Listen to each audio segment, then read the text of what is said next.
मैं उन्हें उनके पैरों पर खड़ा होकर आगे बढ़कर देखना चाहता हूँ, आगे बढ़ा हुआ देखना चाहता हूँ। ये सपना था मान्यवर साहब कांसी राम जी का, लेकिन आज कुछ लोगों ने उनके सपने को सपना नहीं छोड़ा। हमें ये संकल्प लेना चाहिए, आज जहाँ पर हमारी माता बहनें आई हैं, यहाँ पर हमारे बड़े बुजुर्ग आए हैं, तो मैं सभी से एक ही बात कहूंगी कि यूं कार्यक्रम करवाने से और यूं बैठकर सुनने से कुछ नहीं होने वाला है।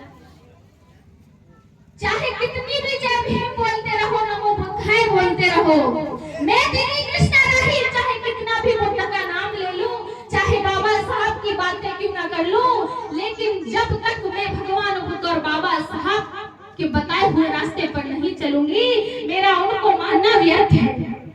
इसीलिए आप चाहे कितने भी बड़े बड़े कार्यक्रम करवा लो, लेकिन कुछ नहीं होने वाला है। तब तक नहीं होगा जब तक कि हम अपने महापुरुषों के बताए हुए मार्ग पर नहीं चलेंगे, उन्होंने जो रास्ता बताया है उस पर नहीं चलेंगे, तब तक हमारा कल्याण नहीं हो सकता। इसीलिए हमें आज ये संकल्प लेकर के जाना है कि बाबा साहब और कांसी राम साहब, हम आज से ये संकल्प लेते हैं कि तुम्हारे छोड़े हुए कार्य को हम आगे बढ़ाएंगे। हमें ये संकल्प लेकर के जाना चाहिए। तो एक गीत में मान्यवर साहब कांसी राम जी के चरणों में समर्पित करती हूँ, बड़ा ही सुंदर है। और एक बात और बता देना चाहती हूँ, शायद कुछ भाइयों को नहीं पता हो, मेरा ये गीत मेरे YouTube चैनल दीदी कृष्णा राही ऑफिशियल पर आप लोगों को सुनने के लिए मिलेगा। तो मैं एक ही बात कहना चाहूंगी कि बाबा साहब ने और साहब ने जो मार्ग बताया है, जो रास्ता दिखाया है, हमें उस पर एकजुट होकर के चलना है, अलग अलग होकर के नहीं चलना है। अगर अलग अलग बट जाएंगे तो दुश्मन को फूट डालने की जगह मिल जाएगी। इसीलिए एकजुट होकर के, क्योंकि जब हाथ खुला होता है, हाथ खुला होता है तो इसे खुला हुआ हाथ बोल सकते हैं, लेकिन अगर ये पांचों उंगली एक हो जाती हैं तो आप लोग जानते हो कि क्या बन जाता है। इसीलिए हमें एकजुट होने की जरूरत है, अलग अलग भागने की जरूरत नहीं है, और एकजुट होकर के कार्य करना है। मैं माता बहनों से भी कहूंगी, क्योंकि आज आप लोग जो बैठे हो इन्हीं की बदौलत है। आज हम लोग बाबा साहब के बाद आज हम लोग स्वतंत्र बैठे हुए हैं, तो वो किसी और की देन नहीं है, बीएसपी की देन है, मान्यवर साहब कांसी राम जी की देन है। क्योंकि बाबा साहब तो संविधान बना करके चले गए थे। जब हम लोग यूपी गए, यूपी के अलीगढ़ में गए, तो हम लोगों ने वहां के लोगों से पूछताछ की, तो उन्होंने एक जवाब दिया कि जब बहन कुमारी मायावती की यूपी में सरकार नहीं बनी थी, तो हमारे लोगों को होटल पर बैठ करके खाना खाने का, चाय पीने का भी अधिकार नहीं था। लेकिन जब से बहन कुमारी मायावती जी की यूपी में सरकार बनी है, तब से हम लोग कहीं भी आ जा सकते हैं। ये मत समझना कि बहन जी की सरकार यूपी में बन गई तो काफी है, बहन जी की सरकार यहाँ भी बनना बहुत जरूरी है। आज कुछ ऐसी जगह है जहाँ पर ऊंच नीच का भेदभाव फैला हुआ है, लोग छोटे बड़े के नाम पर बढ़ते जा रहे हैं। ऐसा बिल्कुल भी नहीं होना चाहिए, ऐसा बिल्कुल भी नहीं होना चाहिए, क्योंकि जब से बहन जी की सरकार आई है, भले ही यूपी में बनी है, लेकिन दबदबा एमपी में भी है। क्या है? ताकत एमपी में भी है। ये नहीं सोचना कि बहन जी की सरकार यूपी में बन गई।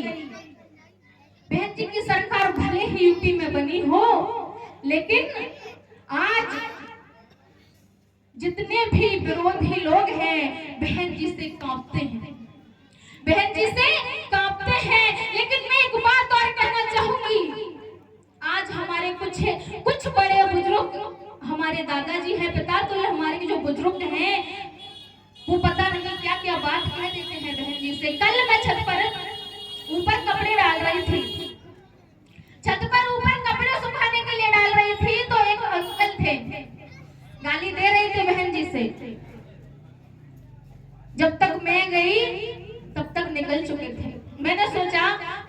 तभी देखूंगी कार्यक्रम लगेगा तो अंकल जी आएंगे, लेकिन शायद यहाँ पर भी बैठे हो।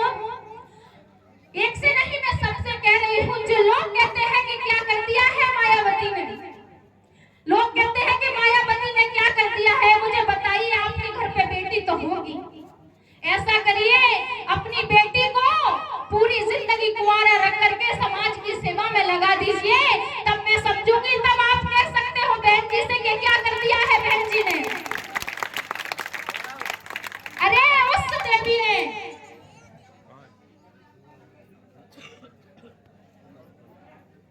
सभी इधर देखेंगे, इधर, अरे वो कुछ नहीं बोल रहे हैं।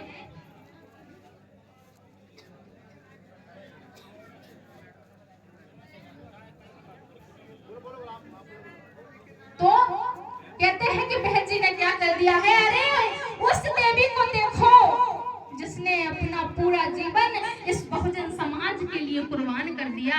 अगर उनकी जगह पर कोई और होती तो शादी कर लेती, अपना अलग परिवार बना करके रह सकती थी, लेकिन उस बहन ने हमारे लिए, आपके लिए, इस पूरे बहुजन समाज के लिए अपने जीवन को लगा दिया। उन्होंने कहा कि मैं शादी नहीं करूंगी, मैं अपने बहुजन समाज की सेवा करूंगी, अपने महापुरुषों के कारवां को आगे लेकर के जाऊंगी। अरे हमें ऐसी देवी को पूजना चाहिए जिसने हमारे लिए अपना सब कुछ कुर्बान कर दिया। वो आज भी कहती है मैं जीऊंगी तो बहुजन समाज के लिए और मरूंगी तो बहुजन समाज के लिए। तो आइए, एक बहुत ही सुंदर गीत है, अभी मैंने बताया था मेरे YouTube चैनल दीदी कृष्णा राही ऑफिशियल पर